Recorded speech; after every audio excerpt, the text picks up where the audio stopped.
Olá, tudo bem com você? Neste fim de semana passado, tivemos uma intensa tempestade solar e aí esse assunto obviamente pipocou nas redes sociais, na mídia, pessoas levantando aí algumas questões, dúvidas, algumas especulações e, como sempre, também exageros. Eu tenho publicado sobre esse assunto já faz alguns anos, eu quero até mostrar para você aqui a minha tela, aí está, no blog criacionismo.com.br. Ao longo dos anos eu tenho publicado temas relacionados aí com tempestades solares. Veja alguns títulos aí, a super tempestade solar pode afetar 130 milhões de pessoas nos Estados Unidos, isso foi em 2012. Tempestade solar intensa ruma para a Terra, também em 2012.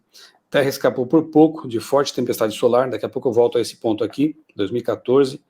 Tempestade solar pode perturbar comunicações. Tempestade solar atingirá a Terra nos últimos dias. Tem outro tema que eu acho bem interessante, ó. A atividade solar pode influenciar métodos de datação. Isso aqui relacionado aí com a datação de fósseis, de materiais aqui na Terra. Para quem estuda o criacionismo, isso aqui é bem interessante, né? Tempestade solar causou rachadura no campo magnético, gigantesca mancha no Sol desencadeia erupção solar, e por aí vai, né? Tem muito material aqui que eu já postei sobre esse assunto, não é coisa nova, né? Isso aí é recorrente, o Sol atravessa ciclos de quando em quando, e a gente observa isso de forma muito bonita aqui na Terra, as auroras boreais, né? Auroras austrais, e às vezes de forma bastante preocupante, que é o caso da prejudicar as comunicações, né? E outros efeitos mais. Aqui nessa matéria, Terra escapou por pouco de forte tempestade solar. Isso aconteceu em 2012, e muitas pessoas às vezes nem ficam sabendo, né? Aqui só uma ilustração para você ver, ó, essa foto aqui, né? Essa imagem, que obviamente é uma montagem, mostra aqui o Sol, aqui uma ejeção de massa coronal, como se diz, né? Os flares, né? A tempestade solar, então, ela está relacionada com essas emissões de massa coronal, e aqui nesse pontinho azul a Terra, para você ter uma ideia de que algumas dessas emissões de massa coronal são muito maiores do que a Terra, realmente é algo descomunal, né? Em 2012, o Sol, ele teve uma erupção solar assim bastante poderosa, intensa, passou raspando pela Terra, como o Sol, obviamente, é uma bola, né, digamos assim, essas explosões vão para vários lados, né? Quando vem em direção da Terra, e graças a Deus isso é mais raro de acontecer, que esses riscos se apresentam, né? Em 2012, realmente houve uma dessas aí. Por uma semana, a Terra não foi atingida em cheio por uma intensa tempestade solar.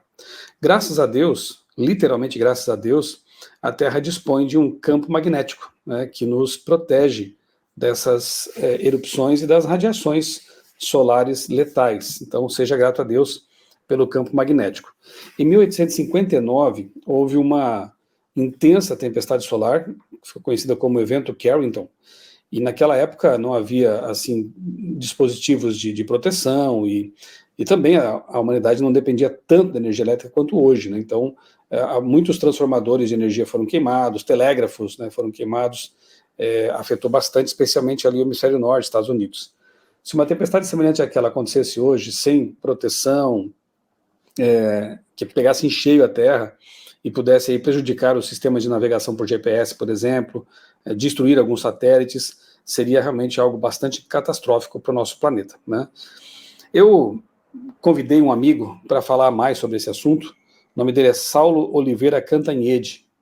Ele tem um mestrado em física, com ênfase em astrofísica, pela Universidade Federal do Rio Grande do Sul. E atualmente está estudando mestrado em divindade na Andrews University, uma universidade adventista lá nos Estados Unidos, localizada em Michigan, que por sinal também, ali o pessoal que mora naquela região conseguiu avistar no céu alguns efeitos dessa tempestade aí, auroras, né? E ele é professor adjunto do Departamento de Física lá da Universidade de Andrews. Então convidei alguém que tem uma formação adequada para falar sobre esses fenômenos, né? Tempestade solar, o que é e o que causa. Obrigado, Saulo, por aceitar o meu convite. Deixo com você, então, a palavra. Tudo bem, Michelson? É uma alegria estar no seu canal e compartilhar um pouquinho sobre esse tema, sobre as tempestades solares e como isso afeta a nossa vida, especialmente porque nesse último final de semana houve uma grande tempestade solar e ela, né, trouxe aí um dos efeitos que foi mais visível, principalmente nas redes sociais, foi a questão das auroras, que foram possíveis serem vistas de latitudes bem distantes dos polos ou das regiões polares. Mas o que é uma tempestade solar? Bem, uma tempestade solar ela é fruto da atividade solar que acontece especialmente na atmosfera do Sol. E o Sol ele emite diversas partículas carregadas. A gente consegue detectar bem isso pelo vento solar, onde você tem essas partículas e elas interagem com o campo magnético da Terra. E a gente chama, né, essa tempestade quando o vento solar ele tem uma variação muito elevada. E então, nesse período, a gente chama, né, de tempestade solar, falando especificamente do clima espacial. Isso acontece quando o Sol ele tem na sua superfície e na sua atmosfera, principalmente, partículas carregadas, tem gases, e o Sol ele não tem uma estrutura rígida, uma estrutura sólida como os planetas, como a nossa Lua, mas ele é composto de plasma. Então, o Sol ele tem um movimento de rotação e o plasma ele interage com o campo magnético. Essa interação ela faz com que você tenha gere, né, aquilo que a gente chama de proeminências no Sol e afeta ali a atmosfera. Durante o último eclipse solar que aconteceu, o eclipse solar total em abril, foi possível enxergar na cromosfera do Sol algumas proeminências, e elas parecem pequenos arcos ali no Sol, e justamente por conta do campo magnético interagindo no Sol. O Sol tem um ciclo de 11 anos, e a gente consegue traçar esse ciclo pelo número de manchas solares que também estão associadas com o campo magnético do Sol. As manchas solares elas são praticamente buracos ali na atmosfera do Sol, e a temperatura nela é um pouco menos quente do que a região ao redor, por isso que a gente enxerga elas escuras, e elas são um indicativo da atividade do Sol, que o Sol está bem ativo. Nesse período agora que a gente está, a atividade do Sol está bem elevada, então ele está atingindo quase o seu máximo, né, nesse ciclo de 11 anos, e agora a gente está realmente vendo isso acontecer. O máximo que é esperado é no final desse ano, no próximo ano a gente ter esse máximo. Então, esse evento que aconteceu hoje, ele justamente foi ocasionado por um grupo, na verdade, de manchas solares no Sol, e os cientistas especializados nessa área, eles conseguiram ver e analisar como esses objetos eles interagem, porque as manchas solares elas passam muitos dias ali no Sol, elas percorrem latitudes mais elevadas e vão até o equador do Sol, e então esses movimentos eles são estudados para entender um pouco melhor como funciona esse sistema, que está relacionado com o campo magnético do Sol. Mas uma coisa que acontece é que quando esse campo magnético que ele tem esse formato de arco, ele interage, a matéria do Sol, ela percorre esse arco de campo magnético, pode acontecer que esse campo magnético, né, as pontas elas fechem, e aí você tem uma matéria ali que ela percorrer ali o caminho do campo magnético, o caminho do vento solar. Então, a gente chama esse evento, quando acontece, de emissão de massa coronal. Essa emissão que acontece, ela é resultante justamente desses processos da atividade solar. E como o Sol tem um ciclo, esses eventos eles são mais intensos nesse período e mais frequentes também. Então, esse é o período que a gente está vivenciando agora nesses anos, e especialmente quando a gente viu aqui nesse último final de semana. Então, esse já é um indicativo de que pensar que esse evento aconteceu, vai acabar o mundo por conta disso, vai destruir todos os sistemas de telecomunicação. Hoje a gente tem esse estudo e a gente consegue analisar e detectar, e não só um lugar no mundo, como aqui, por exemplo, nos Estados Unidos, ou existem outros laboratórios específicos para análise do Sol, estudar todos esses fenômenos. Então, essa rede mundial a gente consegue estudar e detectar melhor, e a gente entende atualmente que esse evento é apenas mais um nesse ciclo do Sol. Não um evento assim, vai acabar o mundo daqui para amanhã por conta de um evento similar a esse. É claro que na história a gente tem exemplos de fenômenos muito fortes que aconteceram, muito intensos, e que ocasionaram primeiramente as auroras, mas também ocasionaram interrupção das telecomunicações, justamente porque quando essas partículas, essa quantidade imensa de partículas, ela interage com a atmosfera, você tem partículas carregadas, e aí elas acabam induzindo correntes nos equipamentos e nos fios, nas linhas de transmissão, e acaba justamente danificando e queimando esses sistemas de transmissão e essas linhas, esses equipamentos em geral.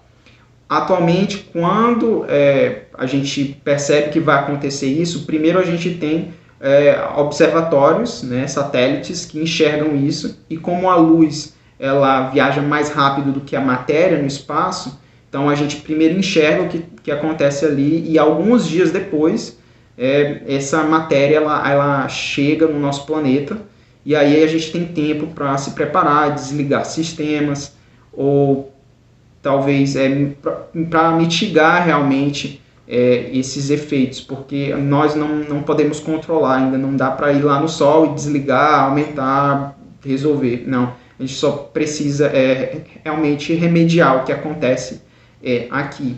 Então, os riscos, na maior parte, são por esses efeitos no nosso planeta. Há também a questão da dose de radiação para as pessoas que trabalham principalmente em transporte de avião e tudo mais, comissários de bordo, porque eles têm uma exposição à radiação um pouco maior. Então, nesse período, voos próximos aos polos são evitados para que eles não passem por essa exposição à radiação muito alta.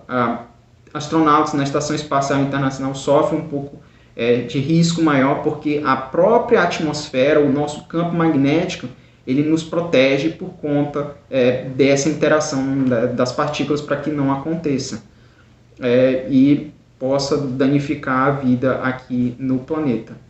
Então, as auroras, como eu já falei no começo, elas são ocasionadas justamente pela interação do campo magnético da Terra com o vento solar. Então, quando o vento solar e essas partículas elas interagem com o campo magnético da Terra, elas são direcionadas justamente pela forma do campo para as regiões polares, e ali nas regiões polares, você tem tanto no norte quanto no sul, você tem a formação das auroras. Então, as auroras, elas são as partículas carregadas que interagem com os gases na atmosfera da Terra. Então, na atmosfera a gente tem nitrogênio, tem oxigênio, e cada um desses gases ele vai, pelas transições eletrônicas que acontecem ali, você tem uma emissão similar ao que acontece nas antigas lâmpadas fluorescentes, do mesmo princípio que acontece ali, e aí você tem os gases na atmosfera brilhando, e daí a gente consegue enxergar esse fenômeno. E ele acontece tanto nos polos norte e no polo sul do nosso planeta, por conta da forma do campo magnético. Então, no norte a gente chama de aurora boreal, mas no sul a gente chama de aurora austral. E dependendo também da intensidade, não só uma região muito específica, próximo aos polos, mas essa região ela é estendida para grande parte do mundo, né, do hemisfério norte ou do hemisfério sul. Por isso que foi nesse evento que aconteceu, foi possível identificar, detectar, observar, tirar foto das auroras que aconteceram até aqui mesmo no estado do Michigan, até pessoas que vivem mais ao sul dos Estados Unidos, como eu tive um amigo que ele pôde enxergar do Alabama, que é bem ao sul, esse fenômeno. Na Europa também foi possível observar esse fenômeno por conta disso. E no sul, até pessoas em Ushuaia, ali no sul, eles puderam observar esse fenômeno por conta dessa forma e do que aconteceu e da intensidade. Falando específico do que aconteceu nesse final de semana, existem diferentes escalas para se medir esses fenômenos. Uma escala que é usada aqui nos Estados Unidos, ela tem para as tempestades geomagnéticas tem 5 valores, e para o que aconteceu nesse final de semana, foi foi classificado como extremo, foi classificação 5. E tem outra escala também, que é um índice que vai de 0 a 9 para indicar o quão intenso foi esse evento. Ele foi no número 9 também, mas é um evento dinâmico, então a cada momento foi se atualizando esses valores, mas o pico foi nesse valor, o que nos indica que realmente a gente está num período que a atividade do Sol está bem elevada, de que sim, alguns cuidados devem ser tomados, especialmente pelas empresas que trabalham com transmissão de energia, transmissão de dados, assim, que usam a energia principalmente.